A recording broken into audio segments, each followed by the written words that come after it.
The other day, someone asked me what my favorite book is, and after some thought, I said Marcus Aurelius's Meditations, specifically Book 2. And in this video, I want to share with you why. Let's get into it.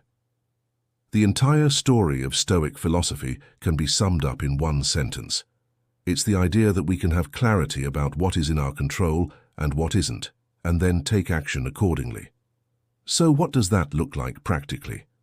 Well, let's start with Book 2 of Meditations. It's divided into 14 sections, each of which begins with a provocation or a quote from someone else, kind of like a jumping-off point for Aurelius to ruminate on these different ideas.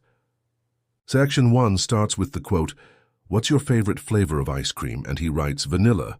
And I love this because it sets the tone for the whole book, which is the idea that everything is okay. Everything is fine.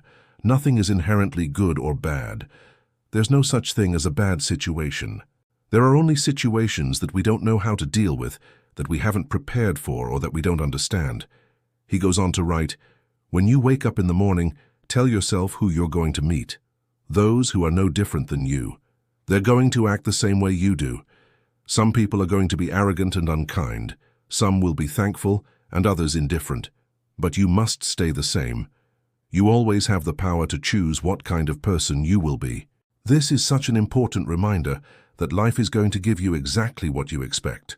Life is a mirror, and if you expect the worst, that's what you'll get. But if you assume the best of everyone, then that's also what you'll get. Section 2 opens with the provocative question, "You could have been born lame, blind, or short, or ugly, or a slave. Why aren't you thankful that you aren't any of those things?" And this is obviously a huge deal. The fact that you're watching this video right now means that you're healthy enough to see and hear and speak and reason. You have all of these incredible faculties. You're not a slave. And yes, there are people who are dealing with illness and war and poverty and injustice. But when we focus only on those things, we lose sight of all of the good things in our own lives. Aurelius says, "It's not the man who has too little, but the man who craves more, who is poor." Gratitude is the antidote to this problem. Be grateful for what you have, for what you've been given, and especially for what you've been given that you're not lacking. In Section 3, he writes, "Think about how you would welcome a friend who comes back from a long trip. Would you criticize him for being dirty and having a beard, or would you embrace him? Then realize that this same person is a part of you. Don't be disgusted by your own self." In other words, stop judging yourself so hard. Stop beating yourself up over every little mistake. Instead, recognize that we're all works in progress. We're all learning. And the most important thing we can do is to keep showing up, to keep trying our best. That's all we can ask of ourselves. In Section 4, he writes, "You have power over your thoughts. Thoughts are in your control, not events. What happens is not in your control. The impediment to action advances action. What stands in the way becomes the way. Stop trying to avoid obstacles and allow them to make you better." When I read this, I think of the Serenity Prayer, the idea that we can pray for the strength to accept the people and situations. We cannot change the courage to change the ones we can, and the wisdom to know the difference. We don't always know what we're capable of until we're forced to confront something, until we're forced to step outside of our comfort zone. That's why we have to stop fearing challenges. Instead, we have to welcome them. They're opportunities in disguise. Number 5, Aurelius writes, "All men are equal except for their wants." And this is so true, whether you're rich or poor, whether you're young or old, whether you're famous or unknown. At the end of the day, we all want the same things. We want to be happy. We want to be fulfilled. We want to be at peace. We all have the same needs. Now, it's our wants that divide us. It's our desires for more stuff, more power, more money, more fame. It's these desires that create problems. So the key to happiness, according to the Stoics, is to focus on our needs, the things we actually need, and to ignore our wants. The Stoics say that we should only concern ourselves with what is up to us, not what isn't up to us. But sometimes we confuse the two. We think that what we want is what we need, and so we constantly chase after more and more and more, thinking that it will make us happy, thinking that it will fulfill us, but all it does is make us unhappy and unfulfilled. In Section 6, Aurelius writes, "How much time do you think you have left? Would you spend it this way?" Value your time because it's limited. Don't waste it living someone else's life. This is a great reminder that life is short. I try to remind myself of this every day, especially when I feel like I'm wasting my time doing things that don't matter. How much time do you have left? Probably not as much as you think, so don't waste it. Live your own life. Don't compare yourself to others. And this is easier said than done, of course.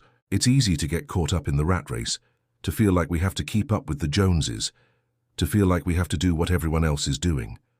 But if we don't stop and think about it, we're just wasting our time. We're just living someone else's life. So take a moment to appreciate the time that you have left. Appreciate the fact that you're even here right now, and then use that time wisely. Use it to live your own life. Number 7, he says, it's not what happens that matters, it's how you react to it. I talked about this idea of inner strength last week, the idea that what truly matters is how we respond to what happens to us. It's not what happens that matters, it's how we respond to it. It's our attitude, it's our perspective. The Stoics believed that we have the power to shape our own destiny. No matter what happens to us, we have the power to choose how we respond. And it's our response that defines who we are. It defines our character. So the next time something bad happens to you, remember this quote from Aurelius. It's not what happens that matters, it's how you react to it. And this leads me to the 8th section, where he writes, stop allowing yourself to be worried or upset. These things are within you. Your willingness to experience them is within you. You don't choose to be harmed. You choose to interpret it as harm. And this is such an important distinction. The Stoics believe that we're not harmed by things themselves. We're harmed by our interpretation of those things. We're not harmed by events. We're harmed by our judgments about those events.